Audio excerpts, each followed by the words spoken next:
नमस्कार, न्यूज़ 24 देख रहे हैं आप। मैं हूं आपके साथ डॉक्टर मीना शर्मा। राजस्थान की राजनीति में अचानक से वसुंधरा राजे को लेकर रिटायरमेंट की चर्चा हो रही है। पिछले 24 घंटे से इस चर्चा में सिर्फ एक ही प्रश्न है कि क्या वसुंधरा राजे वाकई में रिटायरमेंट लेंगी? इस सवाल कहां से उठा? इस पर विराम कैसे लग सकता है या लगाने की कोशिश की गई? खुद वसुंधरा राजे ने इस पर विराम लगाने के लिए बाकायदा नामांकन के बाद एक स्टेटमेंट दिया पूरे मीडिया के सामने। और बाकायदा जो वो स्टेटमेंट था वो भी इंग्लिश में दिया ताकि दूर तक पहुंचे उसकी गूंज। सिर्फ अपने कार्यकर्ताओं को तो वो, क्योंकि उन्हीं के बीच है, उन्हीं के मध्य में उन्होंने, परिवार के मध्य में उनका जो बाइट है, स्टेटमेंट है, वो भी जो कहता है वो हम आपको सुनाते हैं पहले एक एक करके। क्या हुआ, कहां से ये बहस शुरू हुई और कैसे वसुंधरा राजे ने इस पर विराम लगाने की कोशिश की। पहले आप दोनों वसुंधरा जी की बाइट सुनिए, उसके बाद हमारे खास मेहमानों के साथ हम अगले 1 घंटे इसी पर विस्तार से चर्चा करेंगे कि राजनीति में इसके कितने कैसे मायने अर्थ लगाए गए और क्यों बीजेपी ने इस मुद्दे पर अपने मेहमान देने तक से इनकार कर दिया कि इस विषय पर कोई बोलेगा ही नहीं पार्टी का। सुनिए पहले वसुंधरा राजे जी को। ध्यान देने की जरूरत है। हाँ, मुझे मुझे लग रहा है कि अब मैं रिटायर हो जा सकती हूँ। एक चीज मैं क्लियर यहाँ करना चाहूंगी कि आप लोग उन शब्द पकड़ने का काम करते हैं।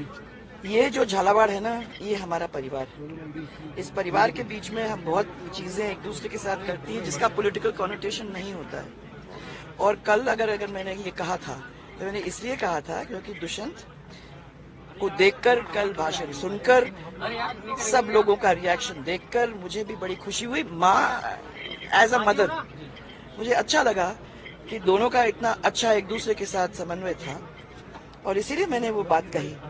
तो मैं आपको ये बहुत क्लियर करना चाहती हूँ कि कहीं नहीं जा रही हूँ, मैं अभी नॉमिनेशन फाइल करके ही निकल रही हूँ। तो कहीं रिटायरमेंट की बात मत अपने ध्यान में रखना। कहीं रिटायरमेंट की बात अपने ध्यान में मत रखना, ये सिर्फ मीडिया को ही नहीं कहा है। वसुंधरा राजे ने ये संदेश दूर तक दिया है, लेकिन ये संदेश देने की उन्हें जरूरत क्यों पड़ी?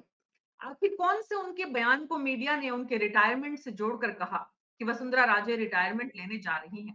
आइए आपको सुनाते हैं। अपने बेटे के मोह में, अपने बेटे के आत्मविश्वास को देखते हुए झालावाड़ में जिले की 4 सीटों के लिए एक जॉइंट मीटिंग की गई थी और उस मीटिंग में प्रवीण शर्मा मैदान है वहां पर, उस मैदान में वसुंधरा राजे जब भाषण दे रही थी तब क्या कहा उन्होंने?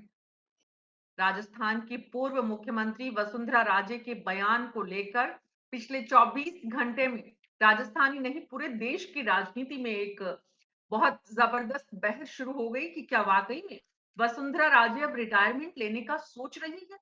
अगर वो सोच रही हैं तो इसके पीछे सोच क्या है? किन लोगों की वजह से वो ऐसा कर रही हैं? क्या इसके पीछे उनका राजनीतिक संदेश है?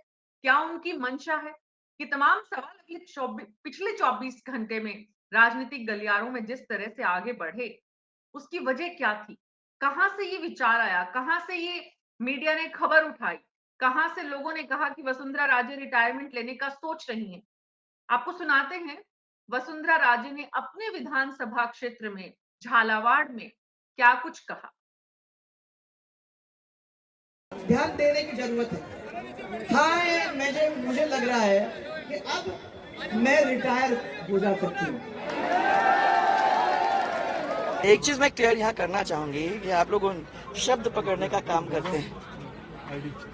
ये जो झालावाड़ है ना, ये हमारा परिवार है। इस परिवार के बीच में हम बहुत चीजें एक दूसरे के साथ करती हैं जिसका पॉलिटिकल कॉनोटेशन नहीं होता है। और कल अगर मैंने ये कहा था तो मैंने इसलिए कहा था क्योंकि दुष्यंत को देखकर, कल भाषण सुनकर, सब लोगों का रिएक्शन देखकर मुझे भी बड़ी खुशी हुई। माँ एज अ मदर मुझे अच्छा लगा कि दोनों का इतना अच्छा एक दूसरे के साथ समन्वय था और इसीलिए मैंने वो बात कही। तो मैं आपको ये बहुत क्लियर करना चाहती हूँ कि कहीं नहीं जा रही हूँ, मैं अभी नॉमिनेशन फाइल करके ही निकल रही हूँ। तो कहीं रिटायरमेंट की बात मत अपने ध्यान में रखना। 2 बार हमारी टीम ने एक ही बात को आपको सुनाया है। दरअसल वसुंधरा राजे की ये बात बहुत इंपॉर्टेंट है, इसलिए सुनाना ज़रूरी है कि रिटायरमेंट की इस बात का ख़्याल मत करना, सोचना भी मत। सबको संदेश साफ है कि मैं अभी 5 साल नॉमिनेशन भरा है अभी आज ही, और इस नॉमिनेशन के बाद अगले 5 साल में राजस्थान में ही काम करने जा रही हूँ, ये भी कहा उन्होंने। तो राजस्थान में ही काम करने की इच्छा, और सिर्फ साथ ही उन्होंने कहा सब मिलकर काम करेंगे। यानी ये ध्यान भी रखा उन्होंने ये कहते हुए कि भाई आज ही मैं मुख्यमंत्री पद की क्लेम नहीं कर रही हूँ, लेकिन अगले 5 साल राजस्थान की राजनीति में वसुंधरा राजे अगर है तो वो बिना मुख्यमंत्री पद के क्या मुमकिन है? ये भी एक सवाल है। लेकिन सवाल ये था कि ये बहस शुरू कहाँ से हुई थी? हम आपको वो भी सुनाएँगे कि दरअसल वसुंधरा राजे ने झालावाड़ में एक रैली के दौरान ऐसी कौन-सी बात कही थी, जिसको लेकर कुछ लोगों ने या मीडिया के कुछ लोगों के बीच में ये चर्चा हुई कि क्या वसुंधरा राजे अगला रिटायरमेंट लेने जा रही है। हमारे साथ भीमराज जी हैं, प्रवक्ता कांग्रेस पार्टी के। जगदीश शर्मा जी हैं, वरिष्ठ पत्रकार। श्याम सुंदर शर्मा जी हैं, वरिष्ठ पत्रकार हैं। वेद माथुर हैं, राजनीतिक विश्लेषक हैं। राजेंद्र मधुकर आर्थिक विश्लेषक भी हैं, लेकिन राजनीति पर भी जबरदस्त पकड़ रखते हैं। राजेंद्र मधुकर हैं, आप भी राजनीतिक विश्लेषक हैं। दरअसल हमारे साथ झालावाड़ से भी एक पत्रकार महोदय जुड़ने वाले हैं, तो वो हमें वहां की तस्वीर को और बेहतर ढंग से बता सकते हैं। लेकिन भीमराज जाखड़ जी, 24 घंटे पिछले जिस तरह से इस बात को लेकर चर्चा हुई, कांग्रेस पार्टी ने इसे किस तरह से देखा?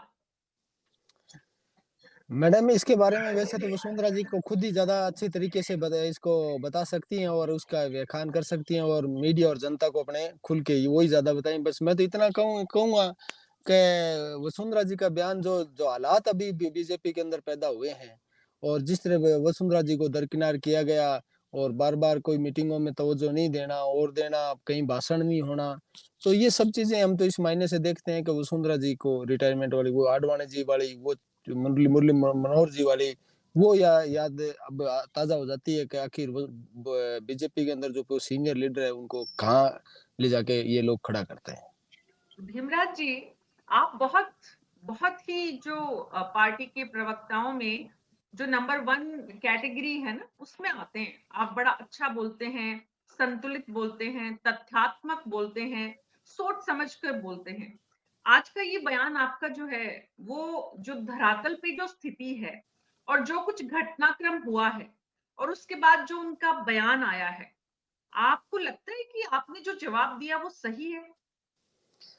मैडम पहले तो आपको धन्यवाद आपने मुझे समझा कि आप ऐसे बोलते हैं उसके लिए चलो जैसा भी आपका आपका एक्सपीरियंस है क्योंकि आप इस मामले में मीडिया से हैं तो आप ज़्यादा समझते हैं।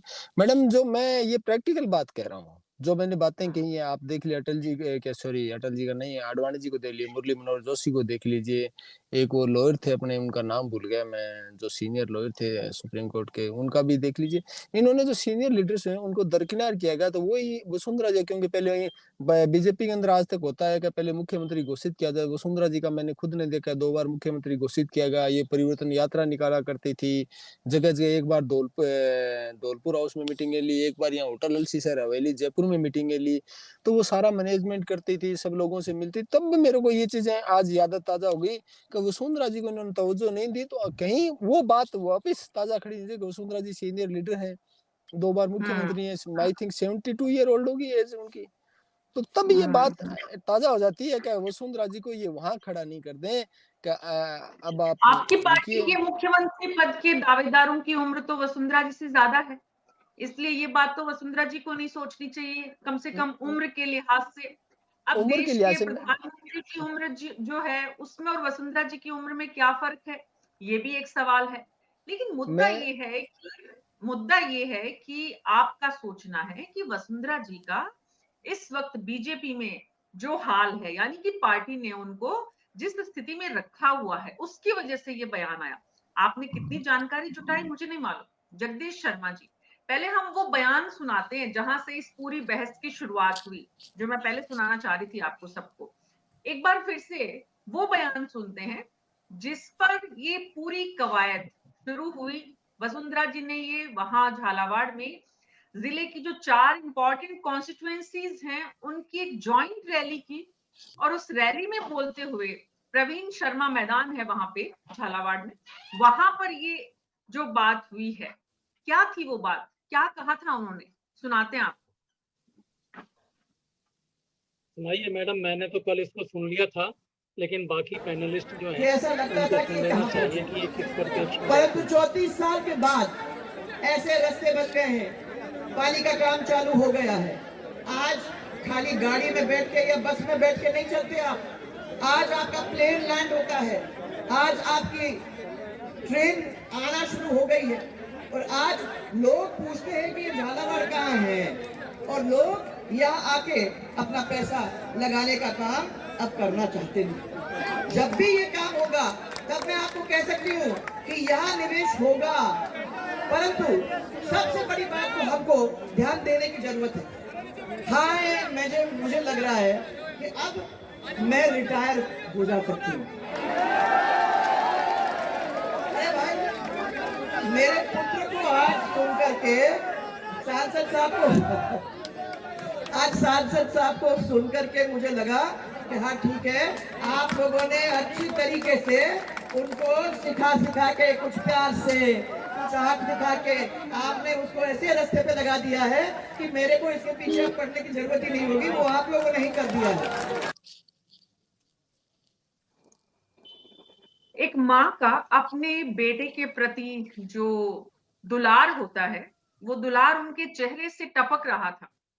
कहा जा रहा है कि इस रैली में जब वसुंधरा राजे बोल रही थी, इससे पहले उनके बेटे दुष्यंत सिंह ने भाषण दिया। उस भाषण में दुष्यंत सिंह काफी प्रभावी नजर आए और वसुंधरा जी को ऐसा लगा कि दुष्यंत सिंह को लेकर, और अक्सर दुष्यंत सिंह ने वैभव गहलोत, राहुल गांधी, पंकज सिंह, सिद्धि कुमारी, राजनीति के जितने भी परिवार से जुड़ी हुई नई पीढ़ी जिसने खुद ने मेहनत नहीं की है, जो खुद राजनीति को जिया नहीं है, जिसने जब उसको राजनीति में लाए हैं तो वो चेहरा तो है, उसके साथ परिवार का नाम तो है, लेकिन वो राजनेता नहीं है। दरअसल दुष्यंत सिंह को कोई राजनेता आज तक मान नहीं पाया। तो माँ ने बताया कि वो अब राजनेता बन गया है, और इसलिए माँ निश्चिंत है कि अब वो रिटायरमेंट ले भी लेती हैं तो कोई चिंता की बात नहीं है, क्योंकि उनका बेटा सक्षम हो गया है। जगदीश शर्मा जी, यही मतलब था क्या इस बात का? कि पहले तो मैं, आपने इतने नाम गिनाए, आपने राहुल गांधी का नाम नहीं गिनाया। मैंने बोला वो सर भी राहुल एक माँ गांधी, का लाडला बेटा, बोला वो मैंने भी। राहुल और गांधी। लगभग, और दुष्यंत सिंह भी लगभग तभी राजनीति में आए थे जब राहुल गांधी आए थे, जी जी 2004-5 के आसपास। आपको याद होगा, दुष्यंत सिंह जो है तीसरी दफे के एमपी हैं, 3 दफे एमपी बन चुके हैं, तो 15 साल तो यही हो गए। हाँ जी। दुष्यंत सिंह जो है वो, लेकिन एक माँ जो है वो अब किसी और मिशन पे लगने वाली है, और दुष्यंत सिंह को अगले लोकसभा चुनाव में कैंडिडेट बनना है। तो उनको किस तरीके से अपने कॉन्स्टिट्यूंसी को हैंडल करना है, कैसे बात करनी है लोगों से, कैसे वहाँ की समस्याओं को उठाना है, उन समस्याओं का सॉल्यूशन क्या जानते हैं वो, और वो सॉल्यूशन किस ढंग से करवाए हैं उन्होंने, ये सारा ब्यौरा दुष्यंत सिंह ने डिटेल में दिया था।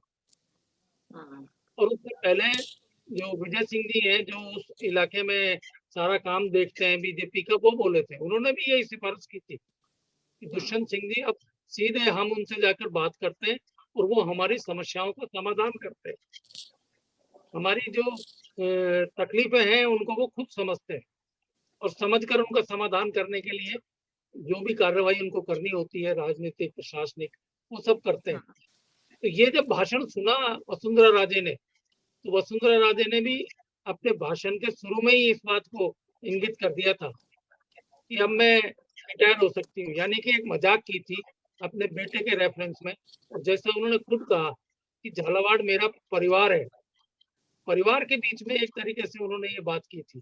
तो ऐसी तो गपशप बहुत होती है, उस गपशप को इशू क्या बनाना, तो ये इसको मेरा जिन पॉइंट लोगों ने इशू बनाया, इसको जिन लोगों ने इशू बनाया, श्याम सुंदर शर्मा जी, ये जो इशू बना, ये कैसे बना? वसुंधरा राजे ने अपने बेटे के लिए झालावाड़ की रैली में कहा कि अब मैं रिटायरमेंट ले सकती हूँ क्योंकि मेरा बेटा काबिल हो गया है। तो इस बात को उसी स्पिरिट में लेना चाहिए था जिस स्पिरिट पे उन्होंने कहा, या वर्तमान परिस्थितियों में उनकी भाजपा में जो स्थिति है उससे जोड़कर देखा जाना चाहिए? मीना जी, राजनीति में बोलता कुछ है, संदेश कुछ हो जाता है। अब वो संदेश भावनात्मक रूप से निकला या हाईकमान को कुछ कहने के लिए निकला, अभी कुछ राजनीति जब उनको लगा ना कि चारों तरफ फैल गया कि मैं तो रिटायरमेंट लेना चाहती हूँ, लेकिन उनका ले सकती हूँ क्योंकि प्रश्नवाचक चिन्ह लगाया, तो केंद्र को उन्होंने क्या संदेश देना चाहा मुझे नहीं दिखा। लेकिन आज जितेंद्र सिंह जो प्रधानमंत्री कार्यालय के खासम खास होते हैं, वो आज नॉमिनेशन के अंदर पहुंचे थे क्योंकि जेपी नड्डा पता नहीं किन कारणों से नहीं पहुंच पाए। लेकिन राजनीति में निश्चित तौर पर जो कुछ करके उन्होंने कुछ टिकट दिला करके अपने आप को स्थापित करने का काम हो रहा हो, और उस वक्त यदि मीडिया ने जो चलाया, निश्चित रूप से उनके लिए चिंता का विषय तो हो ही गया कि मुझे तो रिटायरमेंट की स्थिति में ला के खड़ा कर दिया। लेकिन ये बात सही है, जिसका बेटा 4 बार MP रह चुका हो और आप तैयारी 5वीं बार की तैयारी कर रहा हो, तो निश्चित रूप से फिर माँ को होना चाहिए। लेकिन माँ को ये अंतिम है पड़ाव कि भाई प्रधानमंत्री जी एक साल बड़े हैं, तो तीसरी बार प्रधानमंत्री बनने की तैयारी कर रहे हैं। वो 1 साल उनसे छोटी है, तो वो तीसरी बार मुख्यमंत्री बनने की तैयारी होती है, तो उसके बीच में रोड़े आ जाते हैं। होता है बहुत सारी चीजें, लेकिन हाँ, जो मकसद था और जो देखिए हमने और आपने बनाया नहीं कोई बात, जो उनका भाषण उसी आधार पर सबने खबर बनाई, और खबर वो निश्चित रूप से आज जब उनको लगा कि ये क्या हुआ, मैं अब वो स्पष्टीकरण आज दे रही है, नहीं मैंने ऐसे नहीं कहा था, कहा तो वही था, आपकी भावना से निकल गया क्योंकि वो एज में आप आ तो गए हो, लेकिन क्योंकि उस एज में आपको जितना कितना मिलेगा मुझे नहीं पता अभी, क्योंकि अभी तो चुनाव की शुरुआत है। जब 9 तारीख के बाद कि कौन कौन लोग कितने लोग खड़े हो जाएंगे और उसके बाद डगर किस प्रकार की होगी, जैसे आपने बहुतों के पुत्रों का नाम गिनाया, लेकिन इनका पुत्र निश्चित रूप से राजनीतिक परिप्रेक्ष्य में अभी भी माँ के पीछे ही है। अब देखिए राहुल गांधी अपनी माँ के पीछे नहीं है, वो निर्णय करने की स्थिति में कुछ आ गया है। सिद्धि कुमारी की तो बात ही मत करो, सिद्धि कुमारी का तो इन्हीं के परिवार से क्या रहा वो तो अब मैं नहीं कह सकता, लेकिन वो तो नहीं, बाकी के लोग बढ़ गए आगे। पंकज सिंह भी अपने पिता के बजाय मंत्री बन गया, फिर कामकाज संभाला, तो वो निश्चित रूप से आगे बढ़ने का काम वसुंधरा जी ने अपनी ओर से जाने ही नहीं दिया, अपनी गोद में बिठाए रखा हमेशा। तो ये देखिए परिपाटी रही है कि उनके साथ उनके पिया दूसरे वाला पिया काम करता है। जैसे आज वैभव गहलोत के साथ सरकारी तंत्र हमेशा लगा रहा, तो जानते ही नहीं है कि काम कैसे होता है, लोगों से मिलकर के कैसे काम किया जाता है, क्योंकि उनके जो OSD होते हैं वही काम करते हैं। यही काम वसुंधरा जी के साथ आज तक रहा, जिनके बेटी बेटियों ने OSD के भरोसे काम किया तो सक्सेस नहीं हुआ। वो बोलने में भी कई बार टिकते हैं कि अगर सीधे तौर पे आप बातचीत करके 10 मिनट बात करोगे तो उनको लगेगा कि मैं मम्मी से बात करूंगा, मम्मी को शिकायत करूंगा। मैं तो कई बार सुनता था ना, एक उनके कैलाश वर्मा एक जो डॉक्टर थे, वेटरनरी के डॉक्टर थे, जो इनके काम काज संभालते थे, वो मम्मी की शिकायत करूंगा। भाई ये मम्मी को शिकायत करने से कहाँ से काम होता है। तो देखिए उन्होंने परिप्रेक्ष्य में जाके कहा कि अब फिर वो पार्लियामेंट का चुनाव लड़ेगा, क्योंकि मोदी जी के तो बहुत सारे निशाने होते हैं, ये ठीक नहीं रिजेक्ट करो। श्याम जी आपने जो मोदी जी की निशानी की तरफ जो संकेत किया है, वेद माथुर जी, क्या इसका मतलब वसुंधरा राजे ये पुख्ता करना चाहती हैं कि पार्लियामेंट में जो परिवारवाद के नाम पर बीजेपी ने टिकट काटने का सिलसिला शुरू किया है, उसमें उनके बेटे को सांसद का टिकट ना दे, ऐसा सोचे भी नहीं? क्या इसका संकेत और संदेश ये समझना चाहिए था? मीना जी, मैं आपको अपना एक संस्मरण सुनाना चाहूंगा जिसमें आपके बहुत सारे सवालों का जवाब मिल जाएगा। आप मुझे सुन पा रही हैं? जी जी जी जी। हाँ, वो संस्मरण ये है कि मैं एक बार एक प्रसिद्ध डॉक्टर के पास इलाज के लिए गया, तो मेरा पूरा एग्जामिनेशन करने के बाद उन्होंने धीरे से मेरे कान में कहा कि मेरे से बेहतर डॉक्टर मेरा लड़का है, आप किसी को बताना मत, तो मैं चाहता हूं मेरा लड़का भी आपको एग्जामिन करे। तो ये बात वो हर किसी पेशेंट के कान में कहते थे। उसका नतीजा ये हुआ कि जब वो ओल्ड हुए तो उनका लड़का उनसे ज्यादा लोकप्रिय हो गया। बाजार में एक खबर हो गई कि साहब डॉक्टर साहब का लड़का है, वो डॉक्टर साहब से ज्यादा योग्य है। तो मैडम वसुंधरा का भाषण था, उसमें उनका उद्देश्य सिर्फ ये मैसेज देना था कि मेरा बेटा अब इतना मैच्योर हो गया, योग्य हो गया कि मैं रिटायरमेंट भी ले लूं तो कोई फर्क नहीं पड़ेगा। तो उनका मुख्य उद्देश्य बेटे को हाईलाइट करना था, इसके अलावा कोई संदेश नहीं था, पहली बात। दूसरी बात, भारतीय जनता पार्टी, ये जो भारतीय जनता पार्टी है, मैं बार बार कहता हूँ, अटल बिहारी वाजपेयी की बीजेपी नहीं है, ये मोदी और शाह की बीजेपी है। यहाँ किसी ने गलती से भी कह दिया कि मैं रिटायर होना चाहता हूँ, तो ये फूल माला लेके पहुंच जाएंगे कि साहब आप आज से रिटायर हो। इसलिए उनको तुरंत खंडन करना पड़ा वसुंधरा को, क्योंकि यहाँ तो उनको रिटायर करने के लिए तैयार बैठे हैं। जब लाल कृष्ण आडवाणी और मुरली मनोहर जोशी जैसे दिग्गज नेताओं को इस पार्टी ने अनिवार्य सेवानिवृत्त कर दिया, जिसको हम लोग अपनी भाषा में कंपलसरी रिटायरमेंट कहते हैं, वो कर दिया। एक बात और महत्वपूर्ण है कि राजनीति है वो लाभ तो सभी राजनेता लेते हैं, लेकिन मैं मानता हूं कि सत्ता अपना एक तरह का नशा है, और जो इसका एडिक्ट हो गया वो मर्जी से नहीं छोड़ता। गहलोत जी ने तो स्पष्ट कई बार पत्रकार सम्मेलनों में कहा है कि मैं मरते दम तक राजनीति के माध्यम से जनता की सेवा करूंगा। हालांकि जब कोई राजनेता सेवा की बात करता है तो मेरे जैसे लोगों को हंसी आती है। तो वसुंधरा जी या कोई भी राजनेता स्वेच्छा से रिटायर हो जाए मैं नहीं मानता, या तो उसको हार नजर आती है, वो इनके केस में फिलहाल नहीं है, या कोई और उसके अर्थ थे। लेकिन वसुंधरा जी का रिटायर होने का कतई मूड नहीं है। और जहां तक देखिए आला कमान को संकेत देने की बात है, ये आला कमान को इस तरह का संकेत देंगे तो उनको अच्छी तरह पता है कि आला कमान इरिटेट होगी। आज वसुंधरा जी के पास सिर्फ ये प्लस पॉइंट है कि झालावाड़ और आसपास का क्षेत्र है, उसमें उनका दबदबा है, और यदि उनका बस चले बीजेपी के आला कमान का तो इनके बेटे को झालावाड़ से टिकट भी ना दे। लेकिन बीजेपी या कोई भी पार्टी अफोर्ड नहीं कर सकती कि वो 2-3 एमपी भी कम आए तो उसको वो अफोर्ड कर पाए, ये संभव नहीं है। तो बीजेपी की भी यही स्थिति है। एक बात और स्पष्ट है कि देखिए आदमी की या तो उपलब्धियां हो, मैं फ्रेंकली कह रहा हूँ, हो सकता है बीजेपी के या किसी वसुंधरा के समर्थकों को इस बात से ठेस लगे, लेकिन मुझे आप ये बताइए कि वसुंधरा जी की ऐसी कौन सी अद्भुत उपलब्धियां थी कि वो राजनीति छोड़ दें या बीजेपी छोड़ दें या बीजेपी से नाराज हो जाएं तो पब्लिक पागल हो जाए उनके पीछे, अरे साहब वो चली गई। दूसरा क्या है, जैसे दक्षिण भारत में एक फेनेटिज्म होता है कि वहां जयललिता मान लो बात कह रही थी मजाक में भी कि मैं राजनीति छोड़ रही हूँ, तो हो सकता है उस समय 10-20 लोग आत्महत्या कर लेते। लेकिन राजस्थान में देखिए जब उन्होंने कहा कि मैं रिटायर हो सकती हूँ तो लोगों ने तालियां बजाई। तो यहाँ कोई फर्क नहीं पड़ने वाला कोई जाए आए। तो दूसरा नंबर एक, उनकी कोई ऐसी अद्भुत उपलब्धियां नहीं रही है। दूसरा एक और महत्वपूर्ण मुद्दा यह है कि राजस्थान की राजनीति में ज्यादातर राजनेता जाति बल से टिके हुए हैं, और ये दुर्भाग्य की बात है कि वसुंधरा जी की जाति आइडेंटिफाइड नहीं है। राजपूत उनको राजपूत नहीं मानते, जाट उनको जाट नहीं मानते, गुजर उनको गुजर नहीं मानते। तो क्या है ये बात, देखिए ऊपर से वो अपने आप को उनके पति जाट थे या राजपूत तो माने, लेकिन ये जो कम्युनिटीज है ना ये उनको स्वीकार नहीं करती उस रूप में।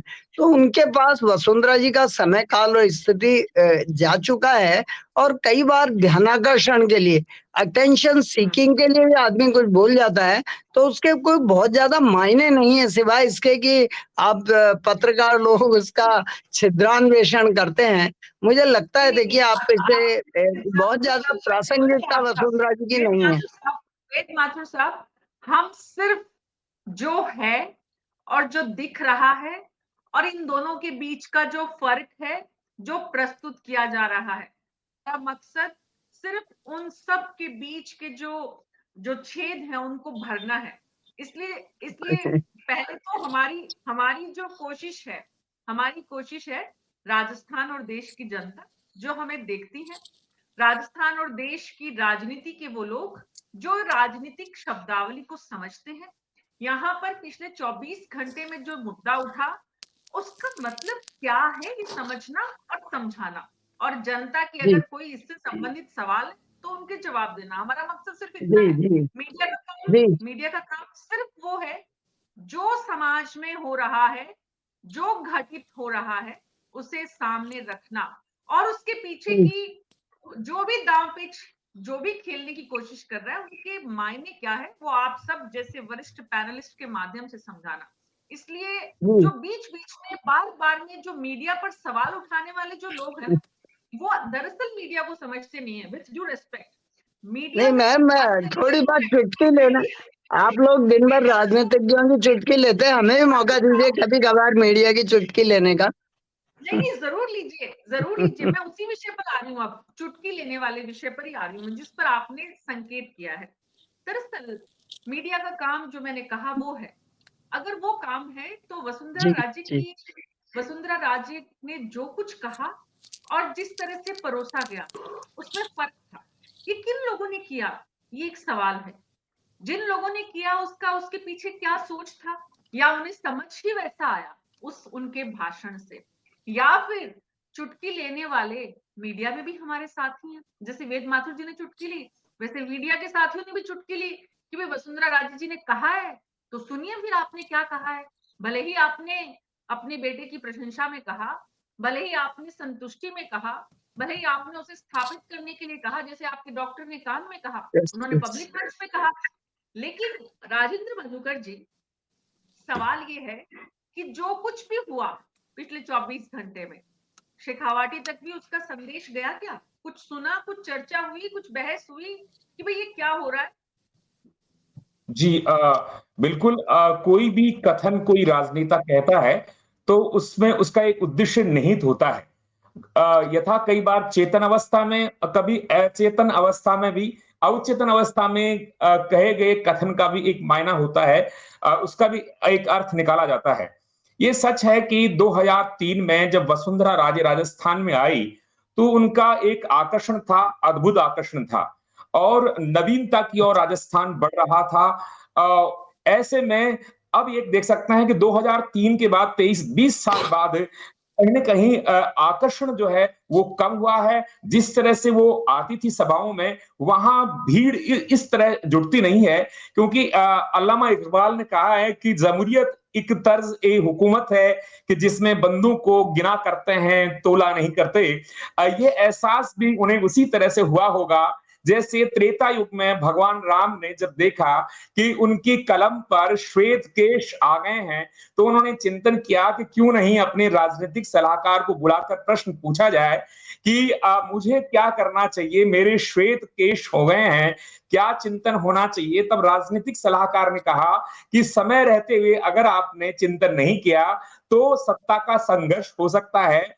आपको अपने बड़े पुत्र राम को ये राज्य देना चाहिए और सहर्ष देना चाहिए। और ये मीना जी, ये बिल्कुल हमने इतिहास में भी देखा है कि जिस भी शासक ने कुंडली मार के बैठे हैं, उनके शत्रु नहीं बल्कि उन्हीं के पुत्रों ने और उन्हीं के फॉलोअर्स, अनुयायियों ने सत्ता से उठाकर उनको है। अधिकार सुख मादक और सारहीन होता है, कोई सहसा छोड़ता नहीं। या तो अनुभूति होती है या फिर शत्रु पक्ष प्रबल हो जाता है या फिर अपने ही जो है उन्हें कहा जाता है कि अब आप पद को छोड़िएगा।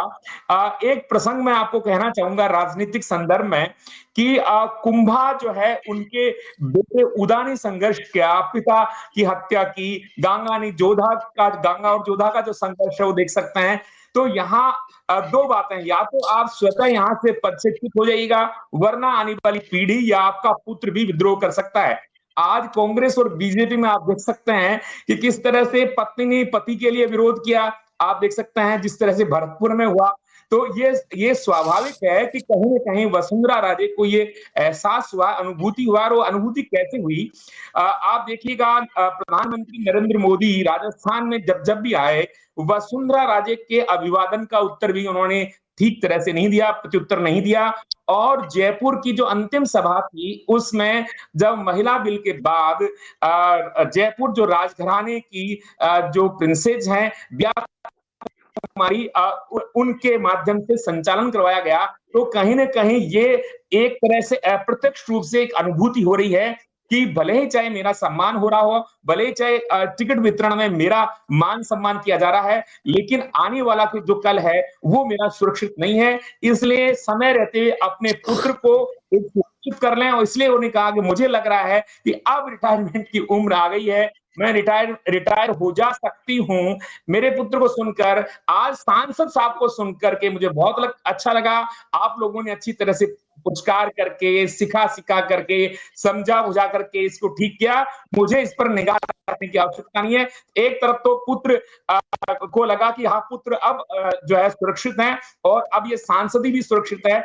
अगर ऐसा होता है तो मैं एक तरह से आश्वस्त हो गई हूं। मुझे लगता है पूर्वाभास यहां पर हो चुका है। जी हाँ। जी, ये पूर्वाभास जो है वो क्या है? ये तो आपने बताया। मुख्यमंत्री बनने की रेस में जितने लोग राजस्थान में हैं, 1 से लेकर 9 तक वसुंधरा राजे हैं, उसके बाद बाकी नाम है। वो एक अलग बात है कि बीजेपी में अप्रत्याशित कुछ भी हो सकता है, लेकिन लोकसभा चुनाव में जाना है। तमाम जो पैनलिस्ट बैठे हैं यहाँ पर और सबका जो वसुंधरा राजे के पक्ष और विपक्ष में जो भी सोच है, उसके साथ भी हकीकत ये है कि राजस्थान की राजनीति की वो एक कद्दावर नेता है। उनके साथ कौन-सी जाति है, वो किस परिवार से आती हैं, उनके पति किस जात के हैं, उनका बेटा किस जात में है, वो खुद किस पिता की जाति में पैदा हुई हैं, उससे ज़्यादा वो एक महिला है और उसकी अपनी जाति भी है। जिसकी आधी आबादी है इस राजस्थान में, जिसकी तरफ कोई ध्यान नहीं देता है, देश में, दुनिया में, सब जगह।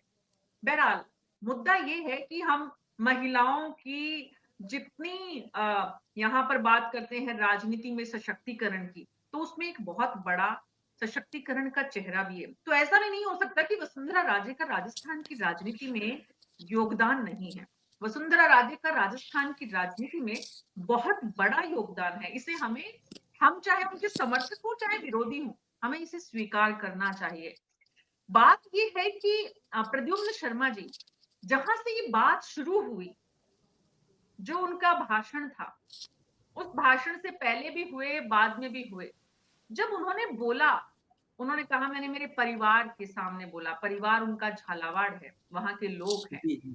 जब उन्होंने बोला था प्रद्युम्न शर्मा जी हमारे साथ झालावाड़ से ही जुड़ रहे हैं, तो प्रद्युम्न जी उस समय वहां पर क्या रिएक्शन था, क्या बोला गया लोगों की तरफ से, मीडिया के लोगों ने उस बात को किस तरह से समझा और उसे फिर किस तरह से खबर के रूप में पेश किया? देखिए, झालावाड़ में उनके इतने भाषण हुए हैं वसुंधरा जी के, लगभग वो पिछले 35-34 साल से यहाँ से झालावाड़ से जुड़ी हुई है और जितने भी उनके भाषण हुए हैं उनमें वो परिवार की बात हमेशा करती है। लेकिन इस भाषण में जो सब कुछ अलग था, तो थोड़ा जो लगा है वो ये था कि उन्होंने अपने पुत्र के बारे में, जो दुष्यंत सिंह जी हैं, उनके बारे में ये कहा कि जो दुष्यंत सिंह जी हैं, उनके पुत्र, वो अब इस लायक हो गए हैं, इस योग्य हो गए हैं कि वो उनके पीछे की जो विरासत है या झालावाड़ जो उनका गृह क्षेत्र हमेशा जीतते आ रहे हैं, वहां की राजनीति को वो संभाल सकते हैं। उनके कहने का अर्थ ये था। उनके भाषण को सुनने के बाद में उन्होंने ये कहा, तो ये चीज झालावाड़ की जनता के लिए, झालावाड़ के लोगों के लिए और झालावाड़ के इवन मीडिया के लिए ये कोई नई बात नहीं है। उनको कोई आश्चर्य नहीं हुआ इस चीज से। लेकिन जब ये खबरें बाहर गई, उन्होंने इन खबरों को पकड़ा, तब जाके इसके ऊपर ये चीजें वहां चर्चा हुई, रिएक्शन हुआ। बाहर के जो लोग हैं उनके लिए स्टेट में या पूरे देश में उनकी कार्यशैली को जितना झालावाड़ का व्यक्ति समझता है या जो राजनीति को समझता है, वो सब इन चीजों को जानता है कि उनकी जो कार्यशैली है, राजनीतिक जो चिंतन है, उसमें ये नई बात नहीं है। उनका जो काम करने का तरीका है वो, या ये मान लीजिए कि उनका जो कल का भाषण था उसके अंदर उनका कोई भी जो पूरी लगातार उन्होंने भाषण में बोला कि यहाँ के लोगों ने इनको इतना कर दिया है, इतना तैयार कर दिया है कि आज का भाषण सुन के उनको खुशी हुई कि अब वो यहाँ की जो है राजनीति है, यहाँ की व्यवस्था है, वो संभाल सकती है। तो वो उनकी कार्यशैली कोई नई बात नहीं है। वो उनकी कार्यशैली रही है कि वो राजनीति में भले ही किसी भी संगठन से या राजनीतिक पार्टियों में जो उत्तराधिकार है, वो उत्तराधिकार जनता के बीच से आता है। जनता के बीच से लोग चुन के आगे बढ़ते हैं, काम करके आगे बढ़ते हैं, वो किसी भी परिवार का हो सकता है।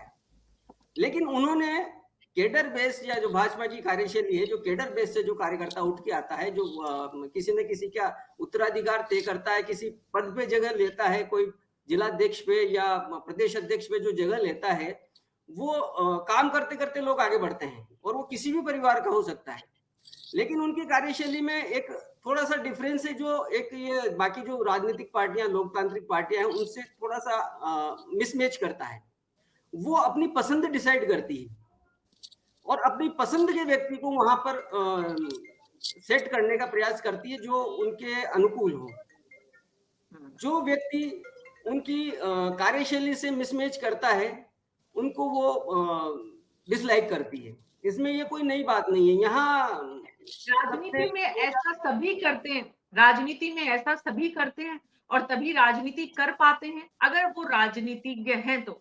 लेकिन मुद्दा ये है प्रद्युम्न शर्मा जी कि जब उनके बेटे के खिलाफ झालावाड़ में जिस सभा में वो मौजूद थी या उसके अलावा क्या इस बात को लेकर कहीं कोई डिस्कशन है कि उनके बेटे की जगह किसी और को टिकट दिया जाना चाहिए और इसलिए उनको ये बात कहनी पड़ी कि भाई आप सांसद महोदय पे भरोसा रखें, इन्हीं को बनाएं? नहीं, इसमें देखिए क्या है कि वो आपकी बात बिल्कुल सही है। इसके कारण ये भी रहा हो। दूसरा, वो चाहती हैं कि झालावाड़ जो उनका गढ़ है, यहाँ उन्होंने काफी मेहनत करी है। 2003 में जब पहली बार दुष्यंत सिंह जी को टिकट दिया गया तो वो बिल्कुल एक फ्रेशर थे राजनीति में, तब उनकी स्थिति अलग थी। और 20 साल बाद उनको लगता है कि इससे ज्यादा सेफ पूरे राजस्थान में उनके लिए इससे ज्यादा सेफ जगह और कहीं नहीं हो सकती। तो वो जो सेफ जगह है उनको बचाने के लिए उन्होंने काफी प्रयास किया। अब जब उत्तराधिकारी की बात आती है या पीछे उनके पीछे झालावाड़ की राजनीति, ये प्रदेश की बात उन्होंने कहीं चर्चा में तो नहीं की कि भाई जो लोकसभा सीट के को लेके कोई चर्चा हुई हो। उन्होंने झालावाड़ के बारे में बात करी है, लोकसभा सीट के बारे में कोई चर्चा नहीं की। मेरे ख्याल से उसमें स्टेटमेंट में ऐसा कहीं नहीं था। लेकिन झालावाड़ के बारे में उन्होंने ये कहा है कि यहाँ आप लोगों के साथ में ये अब संभाल सकते हैं। यानी कि उनके जो गढ़ है जहां से वो हमेशा जीतती है, जिसको चाहे जिताती है और जिता के ले जाती है, तो उनका जो प्रभाव क्षेत्र है उस प्रभाव क्षेत्र को वो अपने बेटे को ट्रांसफर करना चाहती है। वो उसको संभाल सकते हैं। वो तो ऑलरेडी ट्रांसफर्ड है प्रद्युम्न शर्मा जी। सवाल ये है कि क्या इस वक्त वहां पर दबी जुबान में दूसरे दावेदार भी सांसद लोकसभा चुनाव के लिए अपनी दावेदारी पेश करते दबी जुबान में ही भले ही नजर आ रहे हैं? क्योंकि आज वसुंधरा जी के लिए माहौल प्रदेश में और देश में उतना अच्छा नहीं है जितना हुआ करता था। इसमें कोई शक नहीं है, लोकतंत्र है।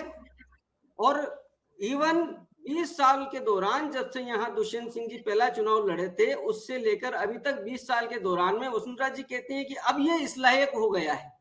उन्होंने कहा है कि अब इस लायक हो गया है। लेकिन इस दौरान विद्यार्थी परिषद से आए हुए, युवा मोर्चा से आए हुए, पंचायती राज से आए हुए दुष्यंत सिंह जी की उम्र के कितने ही नेता होंगे, कितने ही युवा कार्यकर्ता होंगे जो अच्छा भाषण देते थे, अच्छी उनकी कार्यशैली थी, अच्छा उनका जनाधार था, अच्छा वो दिन रात पार्टी के लिए मेहनत करते थे। उनमें से कोई ऐसा व्यक्ति नहीं हो सकता था जो राज्य की इस राजस्थान झालावाड़ जिले की राजनीति को या झालावाड़ जिले में उनका जो कार्य क्षेत्र है वहां पर उनके पीछे उनको संभाल सके, वहां पर उनके नाम का विचार नहीं हुआ। इसमें कोई शक नहीं है। आज कितने ऐसे युवा नेता हैं जो बागी हैं, बहुत सारे नाम गिना दूंगा, दुष्यंत सिंह जी की उम्र के हैं। उनको लगता है कि अब हमारा लिए पार्टी में रहना कोई मतलब नहीं है, क्योंकि काम करना या जनाधार बनाना ये सफिशिएंट नहीं है। जब तक वो राजी नहीं हो उनके लिए उनको कैसे राजी किया जाए उसके फार्मूले अगर आप जानते हो तो आप टिके रहोगे, और अगर आपको उस चीज के फार्मूले नहीं पता है कि वो आपके साथ कैसे एडजस्ट हो तो फिर आपको साइड लाइन होना पड़ेगा। दरअसल वसुंधरा राजे जी, दरअसल वसुंधरा राजे अपने क्षेत्र के लोगों से ये आश्वासन चाहती थी कि सांसद बेटे को आप संभाल के रखें और उसे पहुंचाएं। भीमराज जी, सवाल ये है कि क्या एक मुख्यमंत्री की दौड़ में सबसे आगे जो व्यक्ति है उसे अपने बेटे के लिए भी साथ साथ राजनीति सुनिश्चित करनी चाहिए? ऑडियो ऑन कर लीजिए प्लीज।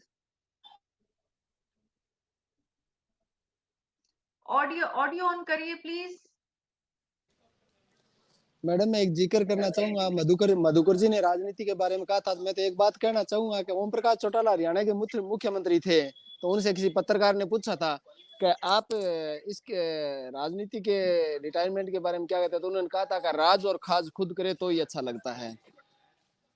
तो इसके लिए क्या है मैडम, वसुंधरा जी के जो आज के परिप्रेक्ष्य में कहा है और गहलोत साहब कह रहे हैं, तो मैडम राज को कोई छोड़ना नहीं चाहता, कोई पुत्र के लिए छोड़ना नहीं, पुत्र को त्याग जरूर कर देते हैं पर छोड़ना कोई नहीं चाहता है। किसी भी राजनेता को ले लीजिए, किसी को भी ले लीजिए, तो ये इस तरह के वाक्य आपको देखने के बहुत तो मिलेंगे। इसलिए भीमराज जी, आपको बतौर नेता कांग्रेस पार्टी के, आपको लगता है कि अशोक गहलोत जी अगर वैभव गहलोत को आरसीए में अध्यक्ष बनाते हैं और वसुंधरा राजे अगर अपने बेटे को सांसद बनाती हैं, तो दोनों ही सही है? मैडम मैं इसको सही कहना, राजनीति मैडम में एक संभावनाओं का गेम होता है, इसके अंदर जिसको मौका मिले वो राजनीति के आगे बढ़ने की कोशिश करता है। और जब इनके पास ऑप्शन थे, अपॉर्चुनिटी थी, दुष्यंत को वसुंधरा जी ने आगे किया, वैभव जी को गहलोत जी ने आगे किया, और जहां जहां राजनीतिक परिवार है उन्होंने अपने अपने वंशजों को आगे किया है। ये आई थिंक ये चलता रहेगा मैडम, इसको अपने ये कोई बंद होने वाली बात नहीं है अपने। जब भी राजनीति में परिवारवाद की चर्चा होती है, भीमराज जी, क्योंकि आप राजनीतिज्ञ हैं और आप पार्टी के भीतर चर्चाओं में शामिल होते हैं, तो आपको क्या लगता है, ये होना चाहिए कि नहीं होना चाहिए? मैडम मैं पर्सनली बात कहूँ क्या मेरी, हाँ, या कांग्रेस की तरफ से मैं बतौर पर्सनल व्यक्तिगत बतौर बतौर नेता आपका व्यक्तिगत राय क्या है आपकी? व्यक्तिगत राय तो कहूंगा जब, तो मैडम मैं ये कहना चाहूंगा कि इनको जीरो से शुरुआत करनी चाहिए, बोले किसी राज परिवार से हो, किसी राजनीतिक पार्टी से हो, तो कार्यकर्ता के तौर पर इनको शुरुआत करनी चाहिए और फिर वो आगे जाए। तो भीमराज जी, आपका ऑक्यूपेशन क्या है? मैडम मैं पहले बैंकिंग सेक्टर में था, मैं आईसीआईसी बैंक में था, और अभी मैं टेलीकॉम कॉन्ट्रैक्टर हूँ। एंड आपके फादर क्या करते थे? मेरे फादर किसान है मैडम, और गांव में रहते हैं। और उनके फादर किसान थे मैडम, हम तो किसान परिवार से हैं, पीढ़ी हमारी खेती करती आई है। आपने इससे बहुत सारे परिवार देखे होंगे जिनमें पीढ़ी दर पीढ़ी एडवोकेट्स हैं, डॉक्टर्स हैं, और भी बहुत सारे हैं, आईएएस के बच्चे आईएएस बनते हैं।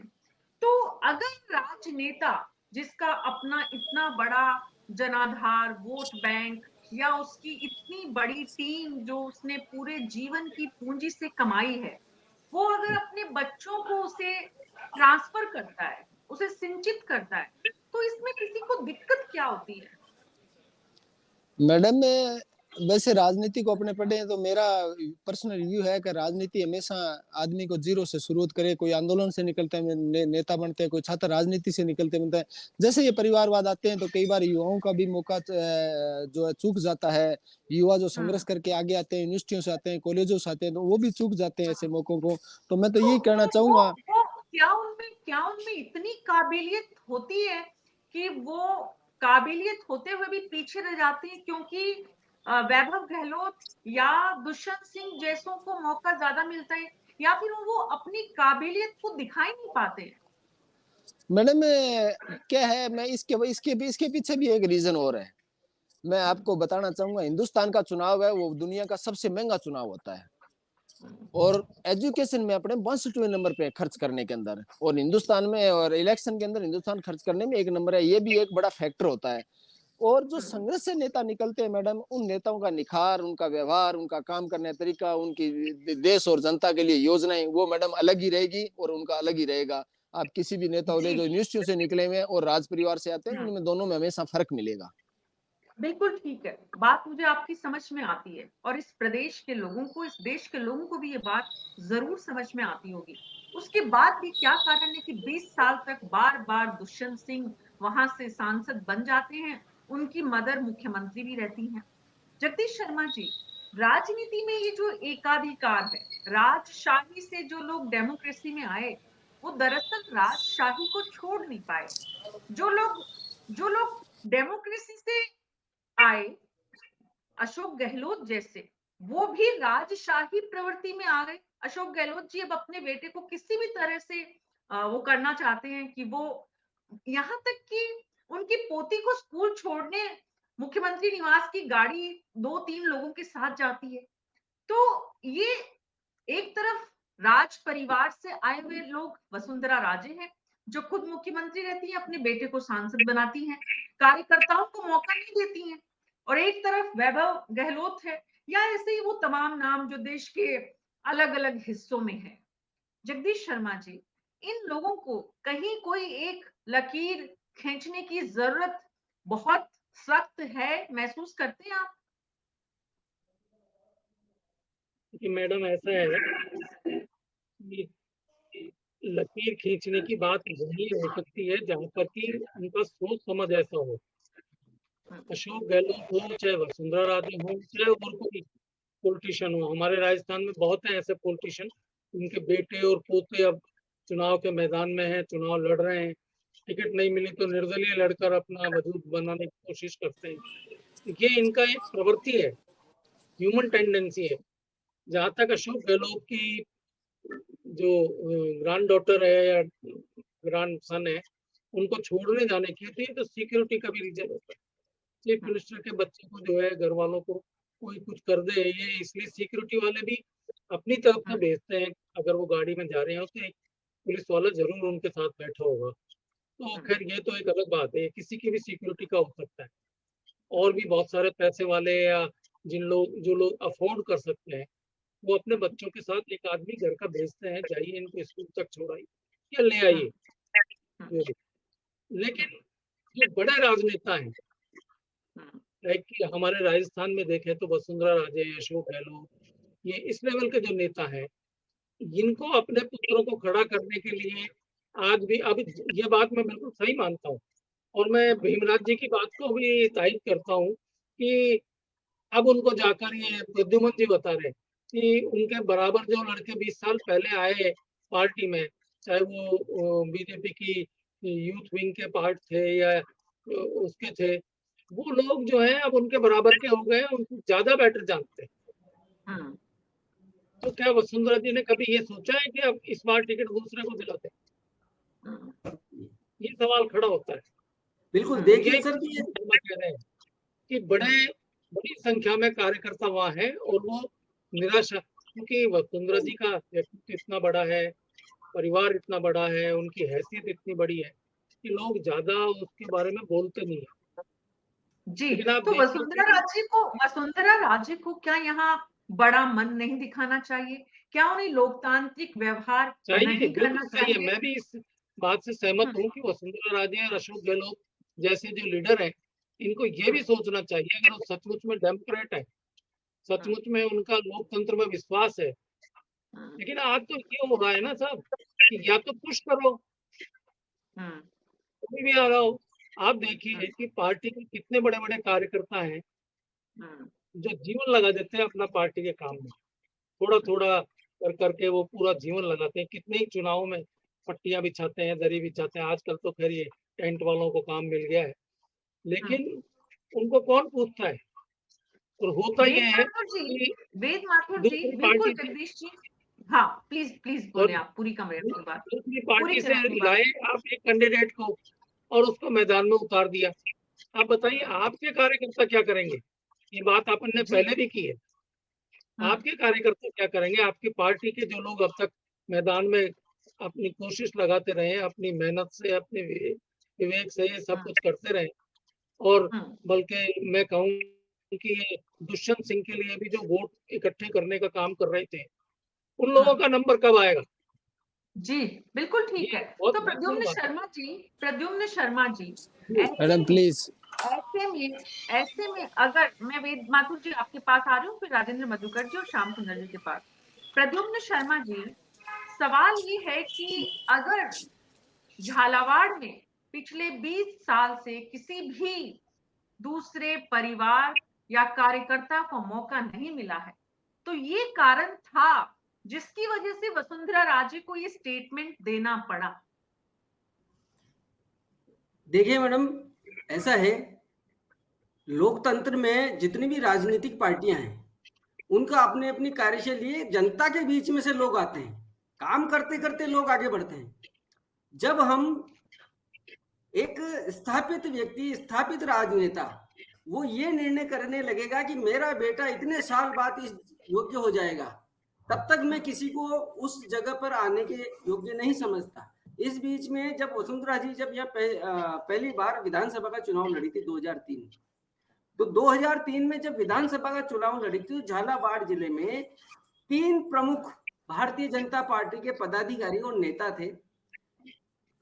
सबसे पहले जिनका नाम आता था, वरिष्ठ नेता थे श्री कृष्ण पाटीदार, अभी भी हैं, श्याम सुंदर शर्मा है और एसएन गुप्ता जी हैं। ये 3 नेता काफी जनाधार वाले और लोकप्रिय नेता थे, लेकिन तब से लेकर अब तक 20 साल के दौरान ये तीनों नेता एक पार्षद का भी चुनाव नहीं जीत पाए, न लड़ पाए। कारण क्या है कि उनके चुनाव का या वोट का या उनके टिकट का निर्धारण वसुंधरा जी करेंगे। युवा नेताओं को छोड़ दीजिए, पहले 2003 के चुनाव में ये उम्मीद थी कि जो टिकट है लोकसभा का या बाकी 3 सीटें हैं उनमें से या तो एसएन गुप्ता जी को मिलेगी या श्री कृष्ण पाटीदार जी को मिलेगी या श्याम सुंदर जी को मिलेगी। ये 3 वरिष्ठ नेता है जो पूर्व जिलाध्यक्ष रहे हैं और बड़े सीनियर लीडर थे, लेकिन तीनों में से किसी को भी कोई टिकट नहीं मिला और तब से लेकर आज तक तीनों कोई चुनाव नहीं लड़े। केवल श्याम जी लड़े थे, वो हारी हुई सीट पे लड़े थे जहां हारना तय था। तो इसके बाद में जो युवा नेता हैं जिनकी उम्र दुष्यंत सिंह जी के बराबर है, खुद अनंत कुमार जी एक्स मिनिस्टर है जो वसुंधरा जी को झालावाड़ में लेके आए हैं और उनको पहला चुनाव अपने अनंत कुमार जी लेके आए, उन्होंने लड़ाया, 20 सारे चुनावों में उनकी कैंपेनिंग करी है। उनके पुत्र अनिल जैन जो यहाँ खानपुर सीट से केवल एक बार चुनाव उनको टिकट मिला, एक बार जीते, अच्छे मतों से जीते, उसके बाद उनको साइड लाइन कर दिया गया। आज तक राजनीति में वो घूम रहे हैं। ऐसे अनिल जैन जैसे और भी कई युवा नेता हैं जो अच्छा बोलते हैं, अच्छे वक्ता हैं। वसुंधरा जी ने दुष्यंत सिंह जी का भाषण सुनने के बाद ये बात कही, भाषण सुनने के बाद उनको कॉन्फिडेंस हो गया कि दुष्यंत सिंह जी अब उनकी विरासत यानी झालावाड़ जिले की राजनीति को विरासत के तौर पे वो संभाल सकते हैं। 20 साल से वो इंतजार कर रही थी कि वो ये इस लायक होंगे, उसके बाद वो निश्चिंत हो जाएंगे, रिटायरमेंट ले सकती है। लेकिन बीच में इतने नेता हैं, मैं वरिष्ठ नेता यानी जो पूर्व जिलाध्यक्ष उनको लेके आने वाले थे झालावाड़ की राजनीति में, वहां से लेकर और पीछे के नेताओं की तक की बात बता रहा हूँ। कई अच्छे वक्ता बैठे हैं, कई उनमें से आपके एक पूर्व विधायक अभी डग से चुनाव लड़ रहे हैं, निर्दलीय बागियों के चुनाव लड़ रहे हैं। अनिल जैन जो खानपुर से एक्स एमएलए थे, अनंत कुमार जी के पुत्र, वो अपनी विरोध दर्ज करा चुके हैं। आपके मनोहर थाना सीट से आपका विरोध आ चुका है, यहाँ से झालरापाटन सीट से, क्योंकि वसुंधरा जी का कद बहुत बड़ा है, आसानी से कोई इतना इस सीट पे इतना दर्ज, लेकिन फिर भी विरोध यहाँ भी निर्दलीय मैदान में है। तो ये सब जो सारे विरोध खुल के आ रहे हैं, किस लिए आ रहे हैं? जनता में किसी भी पार्टी में जो व्यक्ति कार्य करने के लिए आता है, राजनीतिक पार्टी से जुड़ता है, वो अपने घर का कमाया हुआ खाता है, अपनी दुकान चलाता है। बिल्कुल प्रद्युम्न शर्मा जी, आपकी बात समझ में आती है। प्रद्युम्न शर्मा जी, झालावाड़ का पक्ष समझ में आता है, झालावाड़ के नेताओं का जो सोच है वो भी समझ में आता है, जनता की अपने नेतृत्व से उम्मीदें भी समझ में आती हैं। वेद माथुर जी, ऐसे में अगर आला कमान प्लीज मैडम मेरी दूसरी बाइट में जाना है। भीमराज जी बोलिए। मैं माथुर साहब से सॉरी फील करूंगा। नहीं कोई बात नहीं, बोलिए। माथुर साहब मेरे दूसरी जो बात, हाँ मैडम, मैं एक ये कहना चाहूंगा कि जिन युवाओं को मौका नहीं मिल रहा है, चाहे कोई सी पार्टी हो, कोई सा दल हो, कोई सी विचारधारा हो, बट मैं इतना कहना चाहूंगा उनको संघर्ष की राजनीति करनी चाहिए। छात्रों, महिलाओं और नौजवानों, किसानों, मजदूरों के भी आप मुद्दे उठाइए, जनता आपको प्यार करेगी, जनता आपको मंचों पे जगह देगी और जनता आपको कंधों पे उठा के सदन में भेजेगी, ताकि किसान, मजदूर और नौजवानों की आवाज सड़कों और सदन में गूंजती रहे और उनके अधिकार और हक कहीं दबे नहीं। मैं इसीलिए इस बात को बार-बार पूछ रही हूँ कि अगर ऐसा नेतृत्व हो, अगर ऐसे युवा हो, अगर ऐसी महिलाएं हो, तो झालावाड़ को 20 साल नहीं लगते इंतजार करने की। और बाकी इसीलिए मैं कहना नेताओं चाह का रहा हूँ मैडम, कि युवा जिनको हाँ, मौका नहीं मिला है ना, उनको मेरा संदेश हाँ, आप आपके चैनल के माध्यम से देना जी, जी, चाहूंगा जी, ये कि आपकी जिनके पार्टी के लिए जिनके भी है और दूसरे दलों के सबके लिए लिए भी मैं है। कहना चाहूंगा जी, मैडम, कि बिल्कुल, छात्रों, बिल्कुल, किसानों, वेद नौजवानों माथुर मुद्दों की जी, आवाज बन के आगे बढ़िए। जी बिल्कुल, जी वेद माथुर बताइए। जी, ऐसे में अगर आला कमान का सोच और अप्रोच ये होता है कि भाई सबको मौका मिलना चाहिए, नई लीडरशिप तैयार होनी चाहिए, किसी भी एक व्यक्ति को इतना अधिकार नहीं देना है कि वो जो है इस तरह से अपने परिवार को आगे बढ़ाए, चाहे वो बात वसुंधरा जी के संदर्भ में हो। तो डेमोक्रेसी के पॉइंट ऑफ व्यू से वो बात आला कमान की, भले ही वो खुद पूरा डिक्टेटरशिप नजर आता हो, लेकिन अगर एग्जीक्यूशन में डेमोक्रेसी लाना चाहता है तो कुछ हद तक ये बात सही है। देखिए, किसी भी राजनीतिक पार्टी के जो चुनाव होते हैं उसमें लोकतांत्रिक प्रक्रिया फॉलो नहीं होती। पहली बात, पहले भी मैंने कहा है कि कोई भी पार्टी जो चयन करती है उम्मीदवारों का, या नॉमिनेशंस होते हैं यूआईटीज में और दूसरे पदों पे, उसकी प्रक्रिया कभी भी पारदर्शी नहीं होती। लेकिन जहां तक वसुंधरा जी का सवाल है, आला कमान की ओर से स्पष्ट तौर पे संकेत दिया गया, स्पष्ट रूप से कई कई बार, कि ये वसुंधरा जी के युग की समाप्ति हो गई है और वसुंधरा जी का युग राजस्थान के मुख्यमंत्री के लिए वो रेस में नहीं है। इसके बहुत सारे कारण हैं और मैं मानता हूं कि राजस्थान में मुख्यमंत्री वसुंधरा जी के बजाय वो व्यक्ति बनेगा जिसको बनाने से मोदी जी और उनकी पार्टी को अगले लोकसभा चुनाव में लाभ मिले, क्योंकि अंततोगत्वा मोदी जी का जो मुद्दा तो ये है वेद माथुर जी की, वो व्यक्ति है कौन जो वसुंधरा राजे से मजबूत हो या जो राजस्थान की 25 सीट को कंफर्म कर सके। मुद्दा तो ये भी है ना, सवाल ये है श्याम सुंदर शर्मा जी मैम, जो इस समय जैसा मैंने कहा, भारतीय राजनीति और विशेष तौर से राजस्थान की राजनीति की आप बात करें तो इसमें जाति महत्वपूर्ण हो जाती है, और वसुंधरा जी का स्टारडम है, उसको मैं स्वीकार करता हूँ। और दूसरा, जो महारानी का ठप्पा है, आज वो किसी गांव में यदि ग्रामीणों के साथ जमीन पे बैठ के खाना खाती है तो इसका महत्व हो जाता है कि महारानी ने जमीन पे बैठ के खाना खाया, जबकि एक ऑर्डिनरी राजनेता यदि बैठ के खाना खाता है जमीन पे तो उसकी वैल्यू नहीं है। इस ठीक है, प्रदेश की जनता लेकिन इन इस सारी प्रदेश की चीजों के जनता बावजूद के मीना जी, आला कमान ने उनको स्पष्ट संकेत दिया है कि हमें आपकी जरूरत नहीं है। आप नेता की बात छोड़िए, मोदी जी ने स्पष्ट कहा है कि हमारा जो चेहरा है वो कमल का फूल है, लेकिन दरअसल उसके पीछे कहा गया है कि हमारा चेहरा नरेंद्र मोदी है। हम हिंदुत्व की बात करेंगे, मोदी जी की बात करेंगे, राष्ट्रवाद की बात करेंगे, चाहे वो नगर परिषद का चुनाव हो, पंचायत का चुनाव हो, बीजेपी के मुद्दे यही हैं। और मैं इस समय अजमेर में ग्राउंड जीरो पे बैठा हूँ और मैं आपको स्पष्ट कह रहा हूँ कि यहाँ विकास या और कोई मुद्दा नहीं है। यहाँ बीजेपी के पास भी हिंदुत्व का मुद्दा है, उसके अलावा इनके पास भी कोई सामान नहीं है। तो बीजेपी के लिए वसुंधरा राजे कोई इशू ही नहीं है आज की तारीख में। उन्होंने अपनी चीजें, अपना एजेंडा बना लिया कि हमें इन चीजों को सामने रख के चुनाव लड़ना है। और वसुंधरा जी से, वो पिछली बार जब वो मुख्यमंत्री बनी थी तब भी भाजपा उनसे पीछा छुड़ाना चाहती थी, लेकिन उस समय वसुंधरा जी का समय काल और स्थिति अनुकूल था, वो इतनी मजबूत थी कि उनको रिप्लेस करने की स्थिति नहीं थी। मीना जी ने एक सवाल ये किया कि वसुंधरा जी नहीं तो कौन, तो उसमें मेरा ये कहना है, मैं एक उदाहरण दे रहा हूँ। क्या अर्जुन राम मेघवाल है, आप मेघवालों की आबादी देखिए, मान लीजिए अर्जुन राम मेघवाल, मुझे नहीं लगता कि इस बार उनको विधानसभा का टिकट मिलेगा, उसके अलग बहुत सारे कारण हैं, मुझे लगता है उनको नहीं मिलेगा। इसके बावजूद हो सकता है कि अर्जुन मेघवाल बन जाए। यदि अर्जुन मेघवाल मुख्यमंत्री बनते हैं तो न केवल राजस्थान में बल्कि पूरे भारत में, आप मेघवालों की जो जनसंख्या है, एससी की जो जनसंख्या है, उसमें एक संदेश जाएगा, बेनिफिट मिलेगा और अर्जुन मेघवाल एक बहुत बड़े नेता के रूप में उभरेंगे, उसका लाभ बीजेपी को मिलेगा। लेकिन वसुंधरा जी को मुख्यमंत्री बनाने से फिलहाल 2024 के चुनाव में भारतीय जनता पार्टी को कोई लाभ नजर नहीं आता। कोई संदेश नहीं जाने वाला है। श्याम जी और राजेंद्र जी, मैं माफी चाहूंगी लेकिन समय की सीमा है, इसलिए मैं आपके पास आना चाहती थी, लेकिन आज विषय ऐसा था और आप सब लोगों ने बहुत ही बेहतरीन ढंग से अलग अलग पर्सपेक्टिव को रखा। कल फिर चर्चा करेंगे, लेकिन आज वसुंधरा राजे के 24 घंटे में उनके बयान को लेकर जितना पोस्टमार्टम हुआ, उसकी दरअसल हकीकत क्या है? हकीकत ये है कि वसुंधरा राजे अपने बेटे के करियर को सुनिश्चित करना चाहती है। झालावाड़ से उनकी राजनीति को सुनिश्चित करना चाहती हैं। वो चाहती हैं कि सांसद का टिकट बीजेपी किसी और को सोचे भी नहीं, जबकि झालावाड़ में ही विरोध के सुर कहीं न कहीं उठने लगे हैं, भले ही वो दबी जुबान में हो, क्योंकि महारानी का प्रभाव और असर आज भी है। लोगों के मन में उनके प्रति सम्मान आज भी है।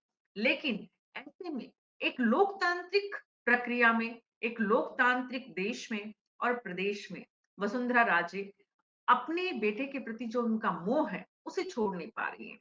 बहरहाल उनके राजनीतिक रिटायरमेंट को लेकर जितनी बातें, कहानियाँ जो आप सुन रहे हैं, उनकी सच्चाई हमने आपके सामने लाने की छोटी-सी कोशिश की और हम हर दिन यही कोशिश करते हैं।